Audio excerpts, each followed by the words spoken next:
ಅವನೊಬ್ಬ ಬುದ್ಧಿವಂತ ಕೂಡ ಹೌದು, ಹಾಗೆ ಅವನು ದಡ್ಡ ಕೂಡ ಹೌದು. ಕೆಲವೊಬ್ಬರಿಗೆ ಅವನು ತುಂಬ ಜಾಣ ಅನ್ನಿಸ್ತಾನೆ, ಇನ್ನೊಬ್ಬರಿಗೆ ಅವನು ಹುಚ್ಚ ಅನ್ನಿಸ್ತಾನೆ. ಹೇಗೆ ತನ್ನ ವಿಚಿತ್ರ ನಡವಳಿಕೆಗಳಿಂದ, ವಿಚಿತ್ರ ಯೋಚನೆಗಳಿಂದ ಒಂದು ಸಾಮ್ರಾಜ್ಯವನ್ನು ಕಟ್ತಾನೆ, ಹಾಗೆ ಹೇಗೆ ಸಾಮ್ರಾಜ್ಯ ನಾಶ ಆಗುತ್ತೆ.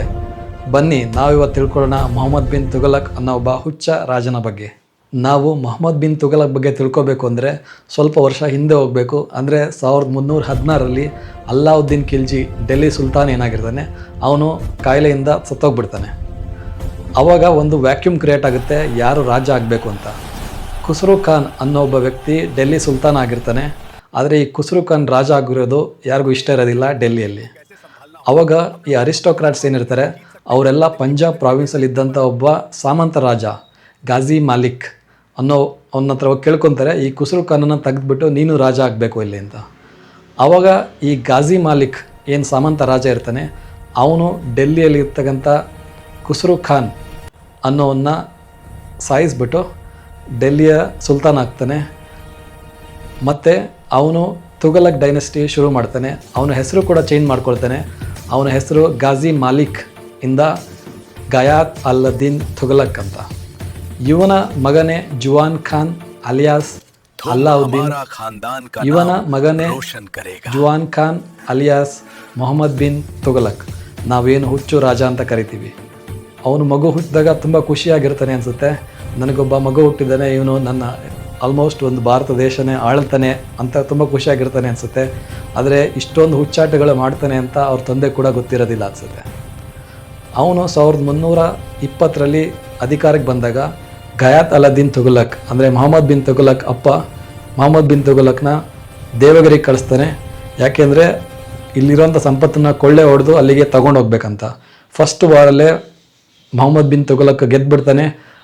1330ರಿಂದ 1335 ಅಷ್ಟೊತ್ತಿಗೆ ಆಲ್ಮೋಸ್ಟ್ ಎಂಟೈರ್ ಇಂಡಿಯಾನೇ ಇವರು ಕ್ಯಾಪ್ಚರ್ ಮಾಡ್ಕೊಂಡು ಬಿಟ್ಟಿರ್ತಾರೆ.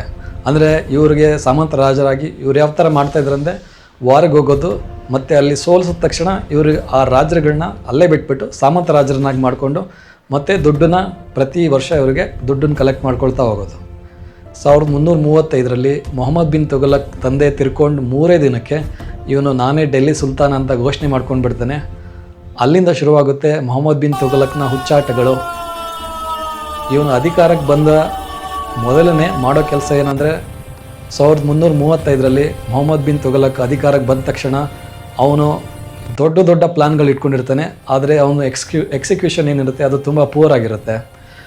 1336 ಟೈಮಲ್ಲಿ ಇವನು ಸೌತ್ ಅಂದರೆ ಡೆಕ್ಕನಲ್ಲಿ ಏನು 3-4-5 ಜನ ರಾಜರಿರ್ತಾರೆ ಅವ್ರ ಮೇಲೆ ದಾಳಿ ಮಾಡ್ತಾನೆ.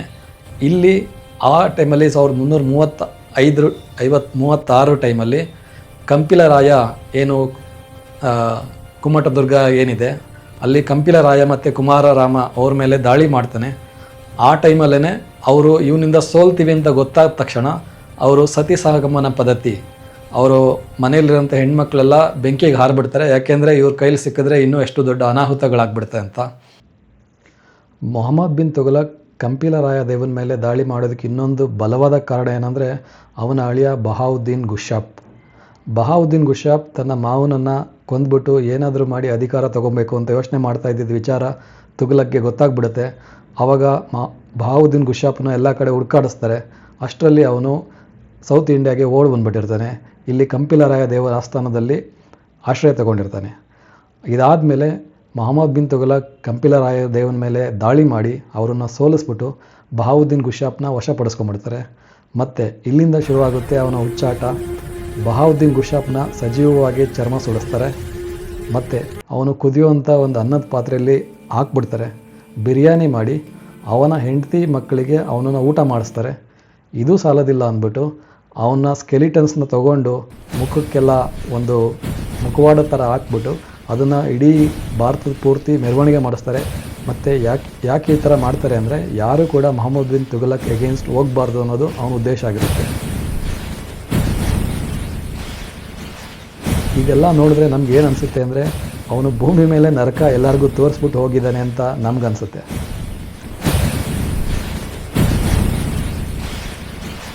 ಮೊಹಮ್ಮದ್ ಬಿನ್ ತುಘಲಕ್ ಬಗ್ಗೆ ಇಷ್ಟು ಅಕ್ಯುರೇಟ್ ಇನ್ಫಾರ್ಮೇಷನ್ ಸಿಗೋದಕ್ಕೆ ಇಬ್ನ ಬತ್ತೂತಾ ಅನ್ನೋ ಒಬ್ಬ ಮೊರೊಕ್ಕೋ ಟ್ರಾವೆಲರು 35ರಲ್ಲಿ ಡೆಲ್ಲಿ ಅವನು ಮೊಹಮ್ಮದ್ ಬಿನ್ ತುಘಲಕ್ ಆಸ್ಥಾನಕ್ಕೆ ಬರ್ತಾನೆ. ಮತ್ತು ಮೊಹಮ್ಮದ್ ಬಿನ್ ತುಘಲಕ್ಕು ಅವನ ಎಜುಕೇಷನ್ ಎಲ್ಲ ನೋಡಿಬಿಟ್ಟು ಅವನನ್ನು ಜಡ್ಜ್ ಆಗಿ ಇಟ್ಕೊಂಡಿರ್ತಾನೆ. ಹಾಗೆ ಒಂದು ದಿನ ಮೊಹಮ್ಮದ್ ಬಿನ್ ತುಘಲಕ್ ಆಸ್ಥಾನಕ್ಕೆ ಇಬ್ನ ಬತೂತ ನಡ್ಕೊಂಡು ಬರ್ತಾ ಇದ್ದಾಗ ಅವನು ಕುದುರೆ ಬೆಚ್ಚಿ ಬೀಳ್ಬಿಡುತ್ತೆ.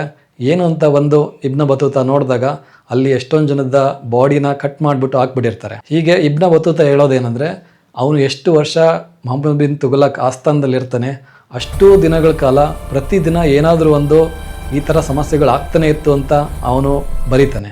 ಇಬ್ನ ಬತೂತನ ಪ್ರಕಾರ ಪ್ರತಿದಿನ ಏನಾದರೂ ಒಂದು ರಿಯಾಟ್ ಆಗ್ತಾನೆ ಇತ್ತು. ಯಾಕೆಂದರೆ ಮೊಹಮ್ಮದ್ ಬಿನ್ ತುಘಲಕ್ ಪ್ರತಿದಿನವೂ ಅವನು ಹುಚ್ಚಾಟಗಳು ನಡೀತಾನೆ ಇತ್ತು. ಏನೇನೋ ಡಿಸಿಷನ್ ತೊಗೊಳ್ಳೋದು, ನಾಳೆ ಬಂದು ಅದೇ ಡಿಸಿಷನ್ಸ್ನ ರಿವರ್ಸ್ ಮಾಡೋದು. ನಮಗೆ ಮೊದಲನೇದಾಗಿ ಸಿಗೋದೇನೆಂದರೆ 1337ರಲ್ಲಿ ಅವನು ದೆಹಲಿಯಿಂದ ದೌಲತಾಬಾದ್ ಅಥವಾ ದೇವಗಿರಿಗೆ ಅವನ ರಾಜಧಾನಿ ಚೇಂಜ್ ಮಾಡಿಬಿಡ್ತಾನೆ. ಆ ರಾಜಧಾನಿ ಚೇಂಜ್ ಮಾಡಿದಾಗ ಅವ್ರು ಹೋಗೋದಕ್ಕೆ ಹೆಲ್ಪ್ ಆಗಲಿ ಅಂತಲೇ ಮುಂಚೆನೇ ಎಲ್ಲ ಮರಗಳನ್ನೆಲ್ಲ ನೆಟ್ಬಿಟ್ಟಿರ್ತಾರೆ ಆನ್ ದ ವೇ. ಆ ಜನಗಳು ಅದನ್ನು ನೋಡಿಕೊಂಡು ದೌಲತಾಬಾದ್ಗೆ ನಡ್ಕೊಂಡು ಹೋಗ್ಬಿಡ್ಲಿ ಅಂತ. ಇವನು ದೌಲತಾಬಾದ್ಗೆ ಏನಕ್ಕೆ ರಾಜ್ಯನ ಚೇಂಜ್ ಮಾಡಿದ್ದು ಅಂದರೆ, ಇಲ್ಲಿ ಡೆಲ್ಲಿಯಲ್ಲಿ ಕೂತ್ಕೊಂಡ್ರೆ ಸೌತಲ್ಲಿರೋ ರಾಜ್ಯಗಳನ್ನೆಲ್ಲ ನೋಡ್ಕೊಳ್ಳೋದಕ್ಕಾಗೋದಿಲ್ಲ. ಆದರೆ ದೌಲತಾಬಾದ್ ಅಥವಾ ದೇವಗಿರಿ, ಮಹಾರಾಷ್ಟ್ರದ ದೇವಗಿರಿ ಹತ್ರ ಹೋಗ್ಬಿಟ್ಟೆ ನಾನು ಎಲ್ಲ ರಾಜ್ಯಗಳನ್ನ ಕಂಟ್ರೋಲ್ ಮಾಡ್ಕೋಬೋದು ಅಂತ. ಇಲ್ಲಿ ಮತ್ತೊಂದು ಹುಚ್ಚಾಟಗಳು ನಡೆಯುತ್ತೆ. ಎಷ್ಟೊಂದು ಜನ ಅಲ್ಲಿಗೆ ಹೋಗೋದಕ್ಕಾಗೋದಿಲ್ವಲ್ಲ. ಫಾರ್ ಎಕ್ಸಾಂಪಲ್ ಕೆಲವೊಬ್ಬರಿಗೆ ಕಾಲು ಸಮಸ್ಯೆ ಇರುತ್ತೆ. ಯಾರು ಅಲ್ಲಿಗೆ ದೇವಗಿರಿಗೆ ಹೋಗೋಕ್ಕಾಗಲಿಲ್ಲ ಅವ್ರನ್ನ ಒಂದು ಸ್ಲಿಂಗ್ ಶಾಟ್ ಅಥವಾ ಚಾಟ್ರ್ ಬಿಲ್ಲಿಗೆ ಸಿಗಾಕ್ಸ್ಬಿಟ್ಟು ಜೋರಾಗಿ ಹೊಡೆದ್ಬಿಡ್ತಾನೆ, ಯಾಕೆಂದರೆ ಅವ್ರು ಸರ್ಕೋಗ್ಬಿಡ್ಲಿ ಅಂತ. ಅಷ್ಟು ಇನ್ಹ್ಯೂಮನ್ ಆಗಿ ಬಿಹೇವ್ ಮಾಡಿರ್ತಾನೆ. ಮತ್ತು ಒಬ್ಬ ಕುರುಡ ಓಡಾಡೋದಕ್ಕಾಗೋದಿಲ್ಲ, ಎಲ್ಲಿಗೆ ಹೋಗ್ಬೇಕಂತ ಗೊತ್ತಿರೋದಿಲ್ಲ. ಅವನನ್ನು ಏನು ಮಾಡ್ತಾನೆ ಅಂದರೆ, ಆನೆ ಕಾಲಿಗೆ ಕಟ್ಬಿಟ್ಟು ದೇವಗಿರಿವರೆಗೂ ಎಳ್ಕೊಂಡು ಹೋಗ್ತಾರೆ. ದೇವಗಿರಿಯಲ್ಲಿ ಅವ್ರಿಗೆ ಈ ಮನುಷ್ಯನ ಬಾಡಿ ಪಾರ್ಟ್ಸ್ ಎಲ್ಲ ಬಿದ್ದೋಗ್ಬಿಟ್ಟು ಬರೀ ಕಾಲು ಮಾತ್ರ ಸಿಗುತ್ತೆ. ಅಷ್ಟು ಕ್ರೂರವಾಗಿ ನಡೆಸ್ಕೊಂಡಿರ್ತಾರೆ ಇವನ್ನ. ಮತ್ತು ಇನ್ನೊಂದು ಹುಚ್ಚಾಟಗಳು ಇವೊಂದು ಏನಂದರೆ ಟೋಕನ್ ಕರೆನ್ಸಿ. ಫಾರ್ ಎಕ್ಸಾಂಪಲು ಚಿನ್ನದ ಅಥವಾ ಬೆಳ್ಳಿ ನಾಣ್ಯಗಳಿರುತ್ತೆ. ಇವನೇನು ಆರ್ಡ್ರ್ ಮಾಡ್ತಾನೆ, ಈ ಚಿನ್ನದ ನಾಣ್ಯಗಳ ಬಗ್ಗೆ ನಾರ್ಮಲ್ ತಾಮ್ರದ ನಾಣ್ಯಗಳನ್ನ ಪ್ರಿಂಟ್ ಮಾಡಿಬಿಡಿ, ಅದಕ್ಕೆ ಟ್ರಾನ್ಸಾಕ್ಷನ್ಗೆ ಈಸಿ ಆಗುತ್ತೆ ಅಂತ ಆರ್ಡ್ರ್ ಮಾಡಿಬಿಡ್ತಾನೆ. ಆವಾಗ ತುಂಬ ಫೇಕ್ ಕಾಯಿನ್ಗಳು ಮಾರ್ಕೆಟಲ್ಲಿ ಬಂದುಬಿಡುತ್ತೆ. ಆವಾಗ ದುಡ್ಡಿನ ವ್ಯಾಲ್ಯೂ ಬಿದ್ದೋಗ್ಬಿಡುತ್ತೆ. ಇದರಿಂದಾಗಿ ತುಂಬ ಕನ್ಫ್ಯೂಷನ್ ಶುರುವಾಗ್ಬಿಡುತ್ತೆ. ಇವನು ಹುಚ್ಚಾಟಗಳಿಂದ ಪ್ರತಿದಿನ ಯಾವುದಾದ್ರೂ ಒಂದು ಸಮಸ್ಯೆಗಳು ರಾಜಧಾನಿಯಲ್ಲಿ ಆಗ್ತಾನೆ ಇತ್ತು. ಯಾಕೆಂದರೆ ಇವನು ಆರ್ಡರ್ಗಳೇ ಆ ಥರ ಇರ್ತಾಯಿತ್ತು, ವಿಚಿತ್ರವಾಗಿರ್ತಾಯಿತ್ತು. ಇವನು ಯೋಚನೆ ಮಾಡೋ ರೀತಿ ಕೂಡ ಅದೇ ಇರ್ತಾಯಿತ್ತು. ಒಂದು ದಿನ ಇವನ ಆಸ್ಥಾನದಲ್ಲಿ ಯಾರೋ ಒಬ್ಬ ವ್ಯಕ್ತಿ ಇವನ ಮುಂದೆ ಬಂದುಬಿಟ್ಟಿರುತ್ತೆ.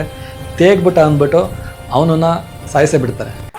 ಈ ಥರ ಒಂದು ಸಣ್ಣ ತಪ್ಪಿಗೆ ದೊಡ್ಡ ದೊಡ್ಡ ಶಿಕ್ಷೆಗಳು ಕೊಡ್ತಾಯಿದ್ದ. ಅವನು ಯಾವುದೇ ರೀತಿ ಒಬ್ಬ ವ್ಯಕ್ತಿ ಸಾಯಿಸ್ಬೇಕಂದ್ರೆ ಯೋಚನೆ ಮಾಡ್ತಾ ಇರಲಿಲ್ಲ ಅಂತ ಕೂಡ ಇಬ್ನ ಬತೂತ ಅವನ ಬುಕ್ಕಲ್ಲಿ ಬರೆದಿರ್ತಾನೆ. ಮೊಹಮ್ಮದ್ ಬಿನ್ ತುಘಲಕ್ ರಾಜ ಆದ ತಕ್ಷಣವೇ 7 ವರ್ಷಗಳ ಕಾಲ ಬರಗಾಲ ಬಂದ್ಬಿಟ್ಟಿರುತ್ತೆ ದೇಶದಲ್ಲಿ. ಮತ್ತು ಬರಗಾಲ ಬಂದಾಗ ಎಲ್ಲ ಟ್ಯಾಕ್ಸ್ಗಳನ್ನ ಕಡಿಮೆ ಮಾಡ್ತಾರೆ. ಆದರೆ ಬರಗಾಲ ಬಂದ ತಕ್ಷಣ ಎಲ್ಲರೂ ಟ್ಯಾಕ್ಸ್ ಜಾಸ್ತಿ ಮಾಡ್ತೇವೆ ನಾವು. ಎಲ್ಲರಿಗೂ ಸಮಸ್ಯೆ ಆಗಿ ಅಲ್ಲಿ ಒಂದಷ್ಟು ದಂಗೆಗಳು ಜಾಸ್ತಿ ಆಗುತ್ತೆ. ಕೊನೆಗೆ ಇಬ್ನ ಬತೂತ ಇವನೇನು ಹುಚ್ಚಾಟಗಳನ್ನೆಲ್ಲ ಬರೆದಿಟ್ಟಿದ್ದಾನೆ, ಅವನು ಸೂಫಿ ಸಂತರ ಜೊತೆ ಸೇರಿಕೊಂಡು ಸಮಸ್ಯೆ ಮಾಡ್ತಾನೆ ಅಂದ್ಬಿಟ್ಟು ಅವನನ್ನೇ ಜೈಲಿಗೆ ಹಾಕ್ಬಿಟ್ಟಿರ್ತಾನೆ. ಮತ್ತು ಮೊಹಮ್ಮದ್ ಬಿನ್ ತುಘಲಕ್ ರಾತ್ರಿ ನನಗೆ ಕನಸಲ್ಲಿ ಬಂದು ನಿನ್ನನ್ನು ಬಿಡುಗಡೆ ಮಾಡಬೇಕಂತ ದೇವರು ಹೇಳಿದ್ದಾನೆ ಅಂದ್ಬಿಟ್ಟು ಅವನು ನೆಕ್ಸ್ಟ್ ಡೇ ಬಿಡುಗಡೆ ಕೂಡ ಮಾಡಿಬಿಡ್ತಾರೆ. ಹೀಗೆ ಅವನ ಹುಚ್ಚು ಯೋಚನೆಗಳಿಂದ, ಹುಚ್ಚಾಟಗಳಿಂದ ಸುಮಾರು 25 ವರ್ಷಗಳ ಕಾಲ ಇಡೀ ಭಾರತ ದೇಶನೇ ಹಾಳು ಮಾಡಿಬಿಟ್ಟಿರ್ತಾನೆ. ಇವನೇನು ಸಾಮ್ರಾಜ್ಯ ಇವನು ಸಾಮ್ರಾಜ್ಯ ಏನು ಕಾಶ್ಮೀರದಿಂದ ಕನ್ಯಾಕುಮಾರಿವರೆಗೂ ಇತ್ತು, ಇವನು ಹುಚ್ಚಾಟಗಳಿಂದ ಅವನು ಸಾಯುವಷ್ಟೊತ್ತಿಗೆ ಅದು ಶ್ರಿಂಕ್ ಆಗ್ತಾ ಬಂತು. ಇನ್ನೂ ಸ್ವಲ್ಪ ವರ್ಷಗಳ ಕಾಲ ಇವನೇನಾದರೂ ರಾಜ ಆಗಿದ್ಬಿಟ್ಟಿದ್ದರೆ ಅರ್ಧ ದೇಶನೇ ಹಾಳು ಮಾಡಿಬಿಡ್ತಾ ಇದ್ದ ಅನಿಸುತ್ತೆ.